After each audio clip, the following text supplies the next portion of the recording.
Magandang araw mga tagapakinig ng salita at karapatan ang tunay na kulay.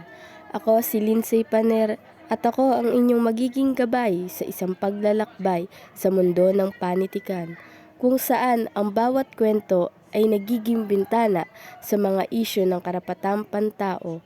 Sa episode na ito, ating suriin ang mahalagang tema ng pagkakakilanlan at karapatan ng komunidad ng LGBTQ+ sa pamamagitan ng isang kwento na puno ng kulay at kahulugan.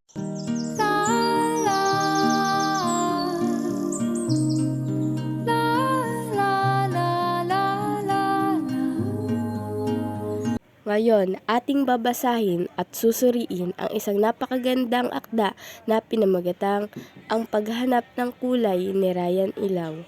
Bagamat isang kwentong pambata, ang mensahe nito ay universal at malalim, lalo na sa konteksto sa paghahanap ng sarili at pagtanggap sa pagkakakilanlan.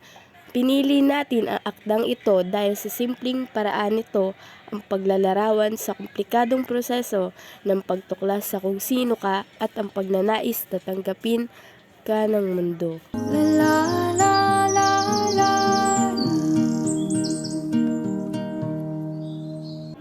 Ang kwento ay umiikot sa isang batang lalaki na nagngangalang Ryan. Si Ryan, ang bawat tao ay may sariling kulay na naglalarawan sa kanilang pagkatao. Ang kanyang nanay ay dilaw, ang kanyang tatay ay bughaw, at ang kanyang lolo ay pula. Ngunit si Ryan, siya ay puti, isang blankong canvas na naghahanap ng kanyang sariling kulay. Sa kanyang paghahanap, nakikipag-ugnayan si Ryan sa iba't ibang tao at kulay. Sinubukan niyang maging tulad ng iba. Minsan gusto niyang maging berde, tulad ng kanyang kaibigan na mahilig sa kalikasan. Minsan gusto niyang maging asul, tulad ng kanyang guro na matalino. Ngunit sa bawat pagsubok, nararamdaman niyang hindi iyon ang kanyang tunay na kulay. Hindi siya komportable, hindi siya totoo sa kanyang sarili. Ang paghahanap ni Ryan ay sumasalamin sa karapatan sa pagkakakilanlan.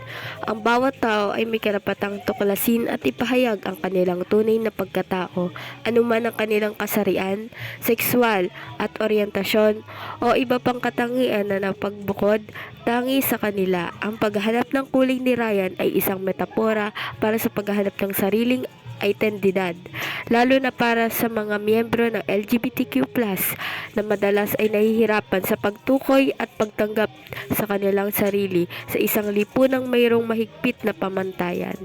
Feels like I'm drowning in an ocean with nothing but my silence.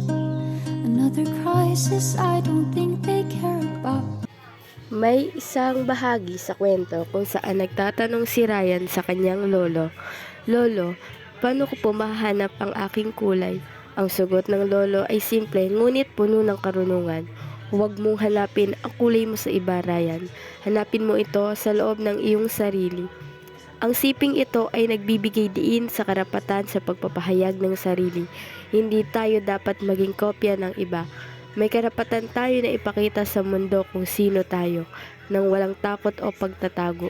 Para sa komunidad ng LGBTQ+, ang pagpapahayag ng sarili ay maaaring mga hulugan ng paglabas ng kanilang tunay na sexual, ng oryentasyon o pagkakakilanlan, pangkasarian, paggamit ng mga panghalip na akma sa kanila, o simpleng pamumuhay ng totoo sa kanilang nararamdaman.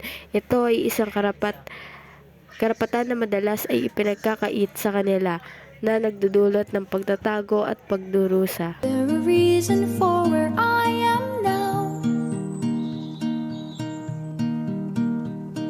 Sa huli, natuklasan ni Ryan ang kanyang kulay. Hindi ito isa, kundi maraming kulay na magkasama. Si Ryan ay bahaghari. Ang kanyang kulay at hindi nag-iisa, kundi nagpapakita ng kanyang pagiging natatangi at komplikado. Ang pagtuklas na ito ay nagbibigay sa kanya ng kapayapaan at kagalakan. Ang pagiging bahaghari ni Ryan ay isang malakas na simbolo para sa komunidad ng LGBTQ+.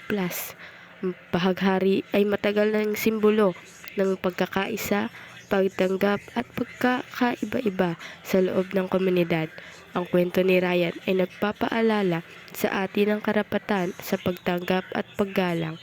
Ang bawat kulay, bawat pagkakakilanlan ay pag-unawa at paggalang sa pagkaiba ng bawat isa.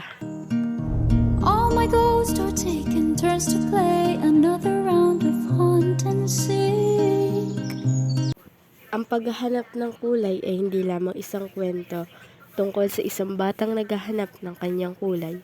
Ito ay isang kwento tungkol sa bawat isa sa I don't atin know when na all naghahanap this ng will ating end. lugar sa mundo, na nagnanais na tanggapin kung sino tayo at magiging malaya sa paghahayag ng ating tunay na sarili. Ito ay isang paalala na ang panitikan ay may kapangyarihang magmulat, magpaliwanag at magbigay ng inspirasyon sa atin upang lumikha ng isang lipunan na mas inklusibo at may paggalang sa karapatan ng bawat individual.